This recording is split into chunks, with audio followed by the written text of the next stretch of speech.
This is the B3 Radio Network. B3 Radio Network. Visit us online at b3productionstudios.webs.com.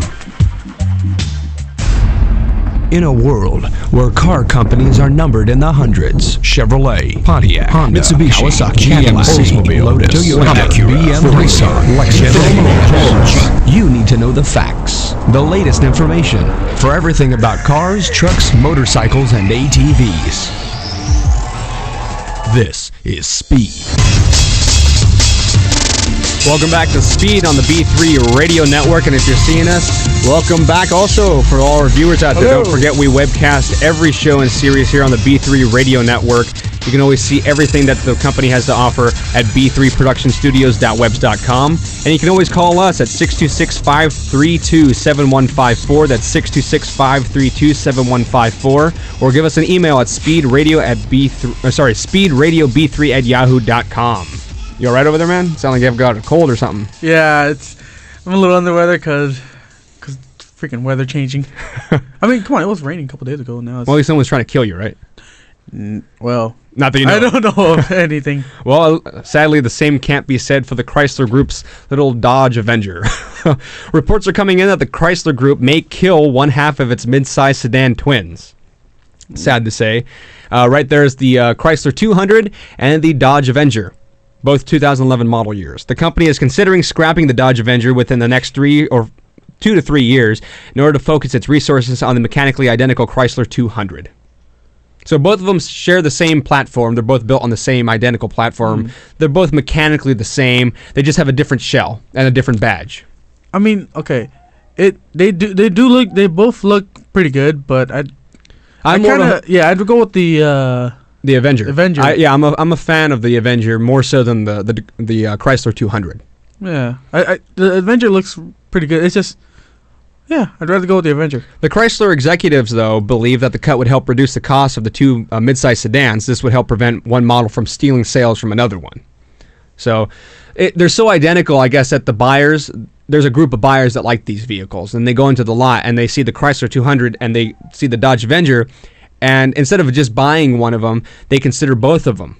So this stops sales because they're both identical. So they're like, well, which should I get, the Dodge Avenger or the Chrysler 200? And then they might not just buy it. They might just walk out and they'll buy something else because they're so similar that, like, well, I can't really make up my mind. What do I want, a Dodge or a Chrysler, even though they're pretty much the same? Wow. So if it was for me, I'd go with the Dodge, though. But sadly, it seems like rumors are going to become true that when they renew the generation for the 200, that it might not last. Well, for the Avenger. Sad to say. I really do like that one, though. Because of a new version of the Chrysler 200 probably will be introduced within the next couple of years. And at that time, the Dodge Avenger will probably not be renewed, sad. So it only has maybe a year or two left. Yeah. Both models were redesigned for the 2011 model year, though. And you got to keep in mind, though, that the Chrysler 200 is just a rebadged Chrysler Sebring. You don't remember that car? No, and I don't want to. Yeah, it wasn't a very appealing car. Well, I thought the last generation of the Sebring wasn't very good. It was available, I think, in a... I know there was a convertible for sure. I think there was a 2-door coupe and a 4-door sedan, if I'm not mistaken. But there was a convertible. A convertible Seabreeze. A Sebring. Oh, Sebring. Yeah, but I don't like the name. I think that's what drove away a lot of people was Sebring. A convertible Sebring. That already sounds bad. Yeah, that's a horrible name for a car, though. I never liked that name. But also last year, the Dodge Avengers, its sales were jumped up to 26%. Well, that's good. If any sale that jumps up is pretty good. But while annual sales of the 200 rose 127% last year. So that totally just sucker punched the Avenger. Sucker punch that kicked him out of the building. I know. So that was pretty good. I mean, that's comparing as soon as they changed the name and redesigned it a little bit from Sebring to 200, it jumped up 127%. Wow. Well, then again, looking at the percentages, I can see why they're killing off. Yeah, well, that's right now it's a sort of a rumor, but it's kind of more a confirmed rumor. You know what I mean? A confirmed rumor. And at this point, the decision to keep the Chrysler model and axe the Dodge Avenger does make sense, though, at least financial wise, as the 200 easily outsells its rivals. But last year, the sales of the 200 did top at 87,000 units. That's a lot. Yeah, but the sales of the Avenger, they only sold 64,000 units. Still a pretty good chunk of change, but you can totally tell that the 200 beat it out by almost 20,000 units. But if you think, well, yeah, and then if you think about it, how it's the same exact, almost exactly the same. Yeah, they're both built on the same platform. Yeah. They're pretty much the twins, but just different badges. Yeah. One's a Chrysler and one's a Dodge. If you think about it, if you kill the one that has the least, the one that all those sales would most likely transfer. Theoretically, they would go to Most the of 200. them would In this transfer case, over, they yeah. would go to the 200. Well, and then, like a good majority of it would transfer over. but that's if you, but compared individually though. That's if you compare them individually. But the two models, they lag far behind their rivals though. If you compared them just separately. Yeah. But together though, and this is if you add both of those tally sales for 2011, their sales were tallied at 151,000 units. If you combine Together? the sales of the 200 and the sales of the Avenger, because it is one mother company, the Chrysler Corporation, the Chrysler Group. Chrysler is ranked at 7th place for that, which isn't very good. 7th out of all the makers. Yeah, I'm not sure where the number ends, but that isn't very good if you want to be. I mean, if it was in the top 5, it would have been pretty. It would be decent. More helpful, yeah. But that's if you're 7. combining both divisions of Chrysler's group. So only if you combined it. Yeah, if you tallied did it it separately, I don't know if it would even be in top 10 anymore. That's kind of sad. Yeah, that is sad. And you got to think about this. In 6th place is Chevrolet's Malibu, which sold 205,000 units last year. And that's just one vehicle. Chrysler had to add 2 vehicles in order to get 7th. So that's not looking very good. That's really bad. Though the Dodge Avenger may be killed for the 200 to live, though, the new 2013 Dodge Dart, which we talked about last episode, it would replace the missing Avenger. If the Avenger decides to go bye-bye, the Dodge would take place of that category, that class category. The Dart? Yeah, the Dart would replace the Avenger. As of right now, the Avenger and the Dart are sold side by side. So really? So they're sort of just brothers hanging out. But if the Dodge division decides to axe the Avenger for the Chrysler, then the Dodge Dart would all be by its lonesome. But both are starting vehicles marked at, I think, MSRP about 16,000 starting. That's pretty decent. Pretty good, but they're both front wheel drive. They have available 4-banger engines in there. Nothing special, but I do like the styling on the Avenger. I think the interior, right there is an interior of the 200. The Avenger does not look too much drastically different than that. Really? Just different badging. Again, that's it. Maybe a couple little things. Aerodynamics or ergonomics are different, but the badging on the steering wheel is pretty much the only difference you see on that. Maybe a difference in the color too. Maybe not blue. Maybe it's like red. Wow, that really is exactly almost. I wish I would have found. I didn't see anything about their transmission choices, but I know for sure there is no manuals.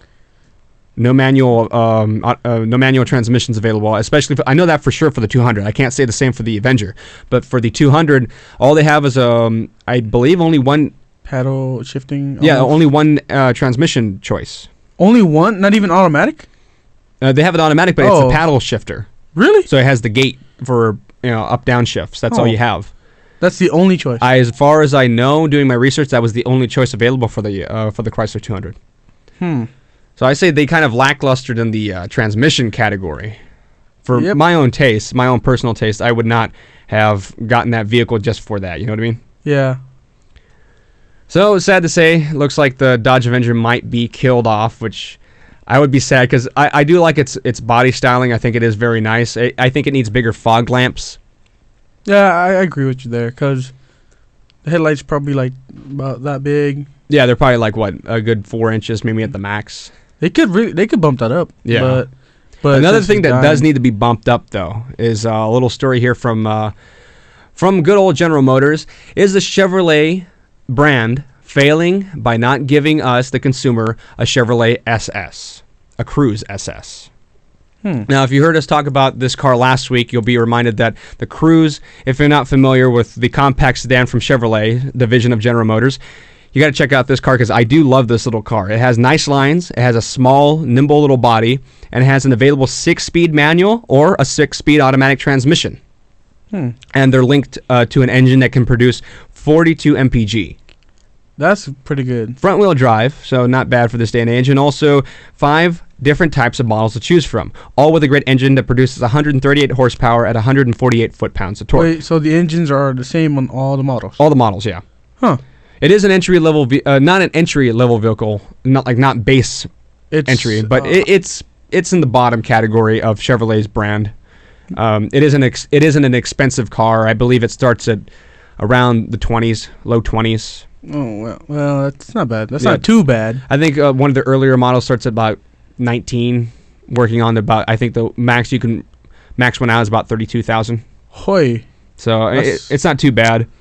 So the question of a lot of people that are asking though is why not badge this car as an SS? And if you're not familiar with the SS, that is Chevrolet's signature performance package that is available on certain Chevy models. So you get a beefed up engine. You might get some appearance package options like maybe some chrome tip exhaust, maybe a turbocharger and an engine. Different performance stylings for the mechanics. Like maybe the computer is tripped out, so it's so you're over timing or something on the engine. So, and right here is the Dodge Dart, which will be getting its own performance package, which was released when the Dodge Dart was actually at the Detroit Auto Show. As we mentioned last episode for that, will be predicted to be a fun drive. All these cars are fun drive. Also, here's the Ford Focus ST. I'm not a fan of the styling on that vehicle, though. That's ugly. Yeah. But better yet, an SRT 4 version is reportedly in the works for the little Dodge Dart. So, what exactly do you mean by that? Okay, so the SRT4. That would be Dodge's signature performance package. So you have a regular Dodge Dart, and if you want the sporty version, that's what they call the SRT4. Huh. Because the 4 stands for 4-cylinder. Huh. So it's just everything's bumped up a little bit. I think the SRT stands for Sport Rally Track 4. So yeah, you have a more aggressive, and you might have a more aggressive front end. Sometimes in certain cars they do change like the bumpers. They're differently manufactured. They have like little sporting cues here and there. Like I said, they have chrome exhaust tips or whatever, or bigger rims, stuff like that. But Chevrolet hasn't mentioned a word about it. So right now it's just a rumor in the air. No, there's not even a rumor. It's that they're not doing anything about it. Oh, for the but a lot of people are asking for it. Oh, for the Cruze. Yeah, for the Cruze. Oh no, I thought you were talking about the Dart. No, the Dart is they're already doing it. Oh, okay. They're going to release a sport version, and the Ford that yellow mustard awful looking car over there. That's the Ford Focus ST. That's what they're going to call their performance vehicle. Is the ST. And it looks awful. I think it's a disgusting looking car. It is not attractive at all. The Dodge Dart, on the other hand, I think looks better. I know Boontarn, you're not very favorable toward the Dart, appearance-wise. Well, no, the only thing I have a problem with, there's 2 things. The back end, like we said last time, and then the headlights. The headlights pull back too. They extended it a little too much for me. Like if it was shorter, I would have liked it. The headlamps. Yeah, the headlamps. I think they're fine on my own point. I think that out of the 3 choices here, though, I would go with the Chevrolet. The Cruze? Yeah, the Cruze, Chevrolet's Cruze. But sadly, it doesn't seem like there will be an SS version, no super sport version of it. That's sad. Well, I'd choose any of the 2 over the Focus any day. Yeah. There are no specs released for the Ford ST, the Ford Focus ST yet. But that up there, that picture is a European model. You can tell by the license plate. But the American model looks almost exactly the same because all they did was export the European model to the American production line. That is really nasty looking. Yeah, also it doesn't look very good when you have 2 sedans or coupe-like sedans and then you have a wagon. I think the wagon was a wrong choice for Ford to release that. I really think that's nasty looking. But I say on the Cruze, it's very simple. It's a front-wheel drive, so you can't have rear-wheel drive. But I mean, if you wanted to, you could put a supercharged inline 4 or a V6. That would be great, a V6 supercharger in there with direct injection, because General Motors has an awesome direct injection 3.8 liter V6 right now. So I say bump that in there. Maybe put some exhaust, maybe dual exhaust. Maybe with some stainless steel tips or aluminum tips or something. Maybe some better rims. And there you go. That's an SS right there. But they don't have that. I mean, it is available with a 5-speed. No, what did I say? A 6-speed manual. That would be nice for a sport version, though. Yeah. But the Dart is already doing it, like I said, in the Ford. So I don't see any reason why Chevrolet wouldn't. And Chevrolet has a ton of models, and General Motors is on top of the game. They're the best company. They sold a lot of vehicles this year. I think they're afraid of. I think they might be afraid of the Cruze going like in the opposite direction of what they wanted to go if they put the SS version. Yeah, because it does compete with the Camry. Yeah, that category class. That's what it's competing for. So I think they're afraid of losing that spot if they put the SS on it. Maybe that's what I'm thinking right now. Yeah, I kind of agree. I would see that being the problem, but the only thing I would have to say is that with that car, make a couple of them. You don't have to make the whole line that. Yeah, make like 500 limited edition ones. They'll still sell, I think. Oh yeah, it is a nice looking car. I would definitely go to the dealership and check it out if there was one sitting over there. Oh, I really want to hear this. Who send us an email. Would you buy that Ford Focus right there? I want to hear your emails at speedradiob3@yahoo.com. That's our email. It's speedradiob3@yahoo.com. Out of the three, what would you choose? I'm guaranteeing everyone's going to say the Ford's going to be the last one on that list. Oh yeah. I want to know though who that would put the Focus before everybody else. I mean, before the other two. I would go with the Chevrolet, but it would be a toss-up with that Dart, though. Oh, I like that Dart. I know you. I know your choice would be the Chevrolet, but for me, it would be a toss-up between the Dodge Dart and the Chevy Cruze. No. I'm actually between the Dart and the Cruze. I'm actually kind of like even. Like maybe I would have to test drive them. Yeah, I'd have to see them. I'd have to drive both of them, but I'm in the middle of them. I'm just glad all three are available with manuals still in this day and age. Oh, thank God. But I'd not go with the Focus. No, I wouldn't keep it. Maybe I'd test drive it, but I wouldn't be seen with it. I wouldn't be seen in it.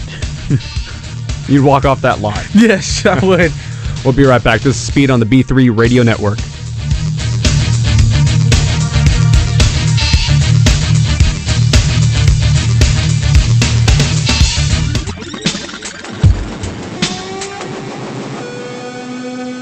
This is the B3 Radio Network. B3 Radio Network. Visit us online at b3productionstudios.webs.com.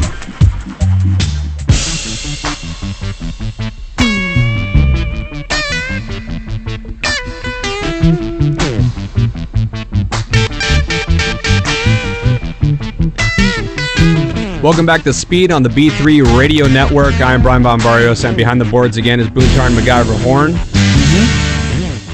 How you doing over there still? I'm dying.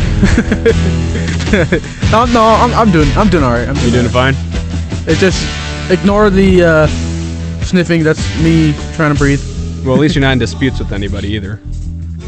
No, not at the moment. No. Well, can you believe though that at this time Volkswagen is disputing claims that General Motors was the top automaker for 2011? What? General Motors for a long while was number one. I think there's actually a record. I'll see if I can find it. I think for almost 70 plus years, General Motors was just every year before the bankruptcy, they were just number one. For 70 plus years, I think in a row, they were just the number one automaker by volume globally. Wow, 70 plus years. I think I want to say I read that like on a wiki page or something a long time ago, but I remember that being one of those things. Like I read it and I was like, wow, I didn't know that was even possible. Yeah, possible for a car company to even do that kind of stuff. But General Motors initially claimed that they were the number one automaker by volume, but now the Volkswagen Group is crying a party foul. The German automaker says that because its sales do not include numbers, and I'm talking about Volkswagen here, that their sales do not include the numbers from their truck manufacturers. They have a partnership in other Asian and European markets, where I guess they have a partnership with 2 other companies that make commercial trucks.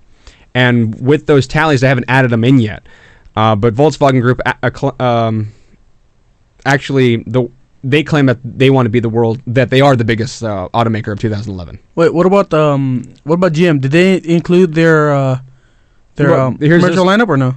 Here's this little tidbit. They have a commercial lineup, and they do in the United States, and they did add that. Oh, they did? Yeah. Oh, okay. But they own that commercial lineup. Oh. So there are Chevy Chevrolet and GMC come to the two of mine for commercial, and they do add those in every year. Oh, okay. But General Motors announced earlier this week that in 2011 it sold 9.3 million vehicles globally, all over the world. That's a lot. Yeah, a gain of 7.6 compared to 2010. So it bumped up 7.6% from 2010. That's pretty good. Yeah, and that's when that was the year after they filed for bankruptcy. With number, really? Yeah, they filed for bankruptcy in 2009, and they bumped back up in 2010 a little bit, and 2011 was a pretty good year. With sales like that, I can see why they'd have been number one for 70 years. Yeah. With those figures, that would position General Motors as the world's largest automaker for last year. But the Volkswagen Group said that it sold 8.16 million vehicles globally last year, a bump up of 14.3% from 2010.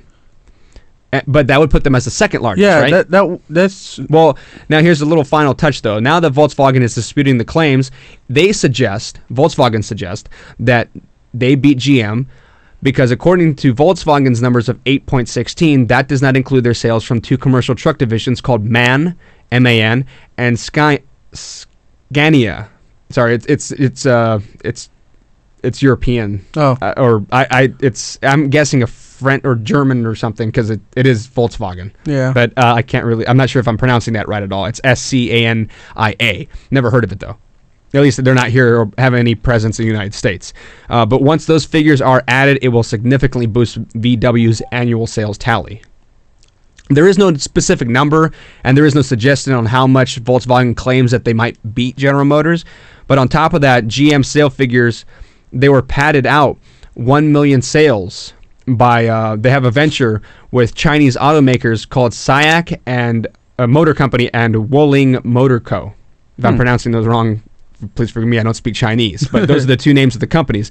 And the companies in which General Motors has a joint venture, but here in the United States, they have no capital gains and they have no control over that stake. So those companies pretty much are by themselves, but GM's sort of like a backbone to those companies. But they did add those, and that was about 1 million sales.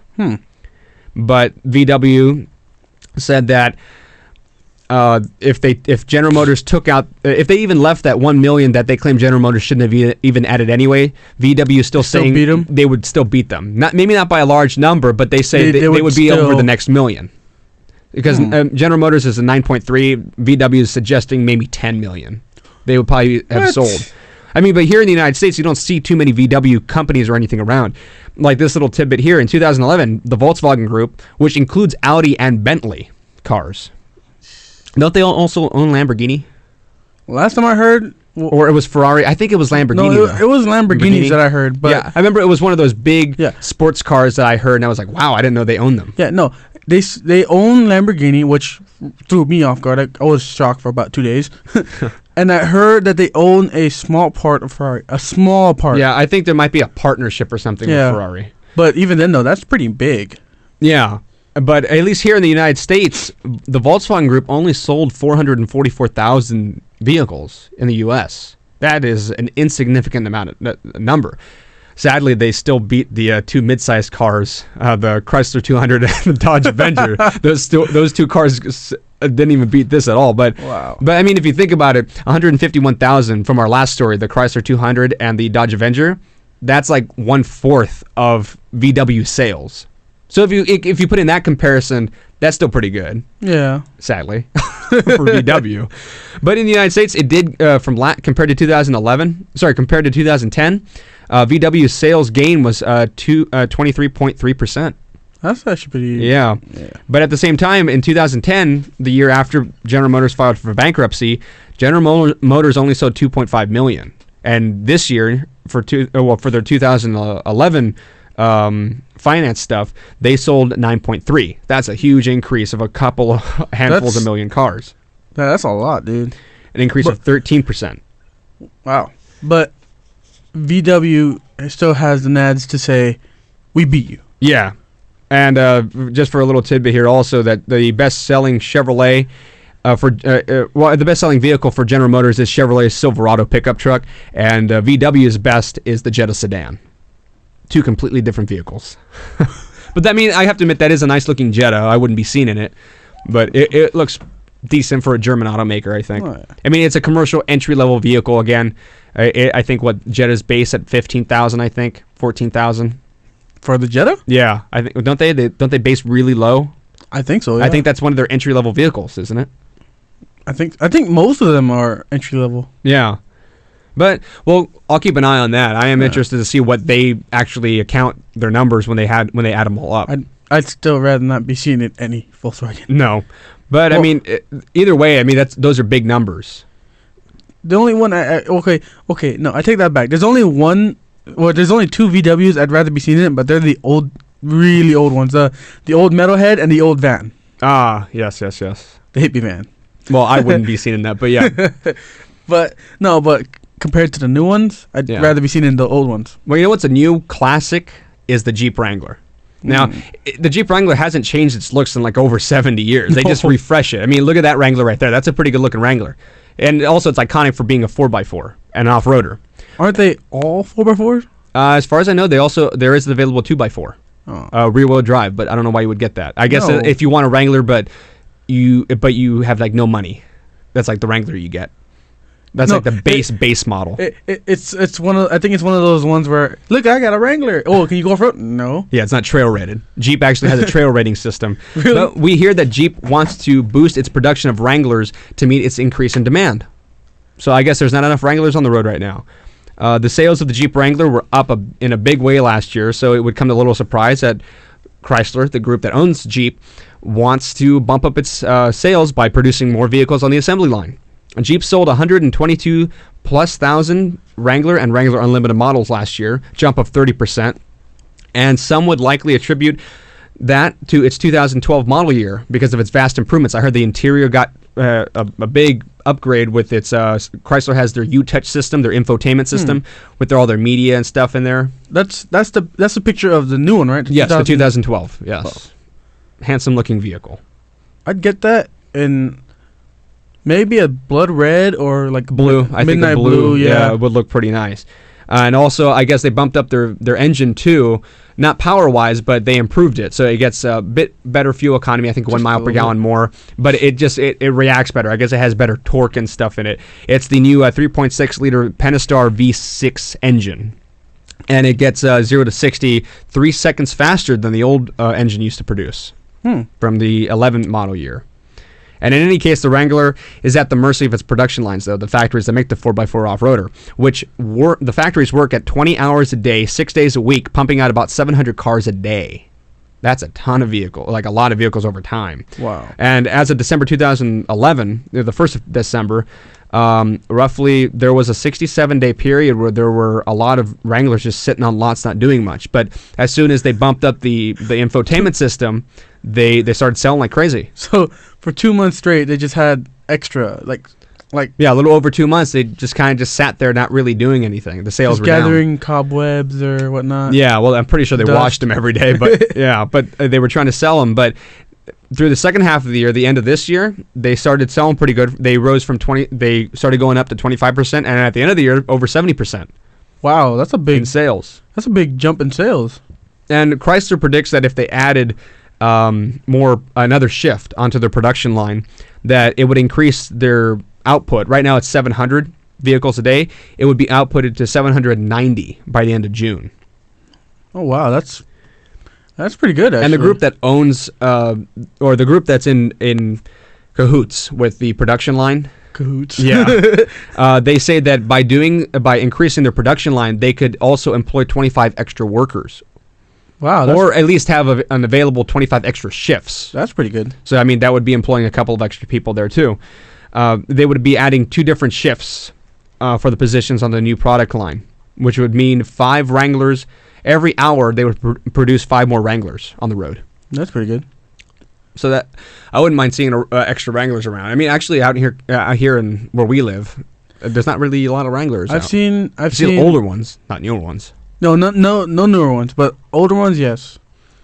I wouldn't mind though taking that off road and take it out to the desert, couple a couple of ATVs, couple of dirt bikes. Yeah. I mean, that is also, this is one of the few vehicles that still has a detachable hardtop. Oh, really? Yeah, I don't know if it's made out of, I'm pretty sure it's composites of plastic and maybe carbon fibers or something.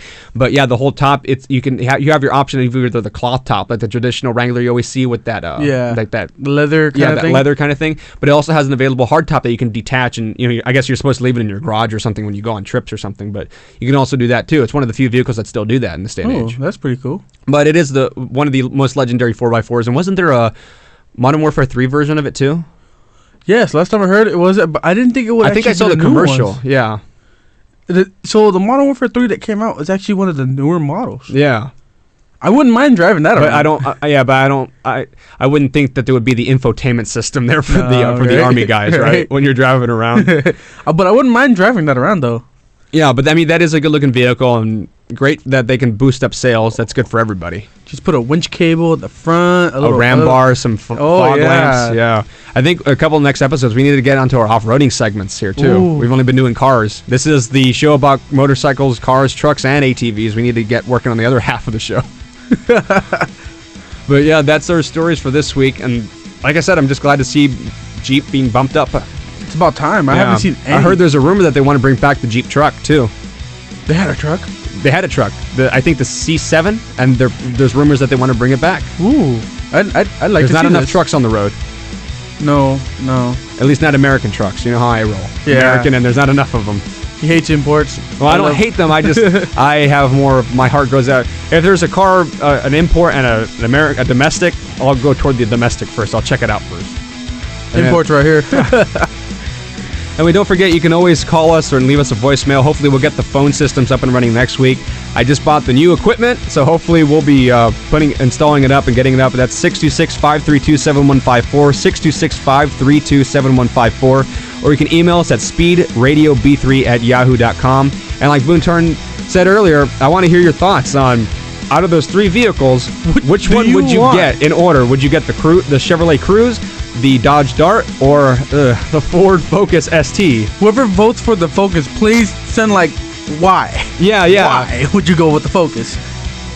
I guess the simple answer is it looks pretty. I don't care. Just give us a legitimate reason why, please. And don't say it's a cheap version of a Porsche. That's not a legit reason. That's funny. When I looked at it, I was like, that kind of looks like a Porsche kind of. That's not a legit reason. Don't say that. I will hit you. No, I'm just kidding. If you're going to do that, just buy a Porsche. Yeah, no, right? Might as well. Go with the actual brand. If you want any more information, you can always find the main company's website at b3productionstudios.webs.com. I am Brian Von Barrios, and my co-host and board operator, Boontown MacGyver Horn. Don't forget, we webcast every show here on the B3 Radio Network. This is Speed.